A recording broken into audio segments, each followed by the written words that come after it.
Incubator നിർമ്മാണത്തിലെ ഏറ്റവും പ്രധാനപ്പെട്ടൊരു ടൂളാണിത്. ഇത് ഹൈഗ്രോമീറ്റർ അല്ലെങ്കിൽ തെർമോമീറ്റർ ഇത് രണ്ടും കൂടെ ചേർന്നിട്ടുള്ളൊരു ടൂളാണ്. ഇതിനകത്ത് നമുക്ക് ടെമ്പറേച്ചർ അറിയാൻ പറ്റും.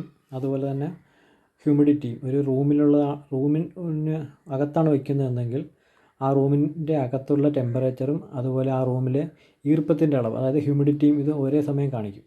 ഇപ്പോൾ ഇതിൽ കാണിച്ചിരിക്കുന്നത് 35.8 എന്ന് കാണിക്കുന്നത് ടെമ്പറേച്ചറാണ്. 61% എന്ന് കാണിച്ചിരിക്കുന്നത് ഈ റൂമിലെ ഹ്യൂമിഡിറ്റിയാണ്. നമ്മൾ ഇൻക്യുബേറ്റർ സെറ്റ് ചെയ്യുമ്പോൾ ഇത് രണ്ടും നമുക്ക് ഇൻക്യുബേറ്ററിൻ്റെ ഉള്ളിൽ ആവശ്യമാണ്. അപ്പോൾ അതുകൊണ്ട് തന്നെ ഇങ്ങനത്തെ ഒരു ടൂള് ഇൻക്യുബേറ്റർ നമ്മൾ ചെയ്യുമ്പോൾ തന്നെ ഇതും കൂടെ അതിൻ്റെ കൂടെ ആഡ് ചെയ്ത് വെക്കണം. ഇൻക്യുബേറ്ററിൻ്റെ അകത്തെ ടെമ്പറേച്ചർ ഹ്യൂമിഡിറ്റിയും നമുക്കത് പുറത്തുനിന്ന് തന്നെ കാണുവാൻ പറ്റും. 100% ഹാച്ചിങ് കിട്ടുന്നതിന് ഈ ഒരു ടൂൾ ഉപയോഗിച്ച് കഴിഞ്ഞാൽ നമുക്ക് സാധിക്കും.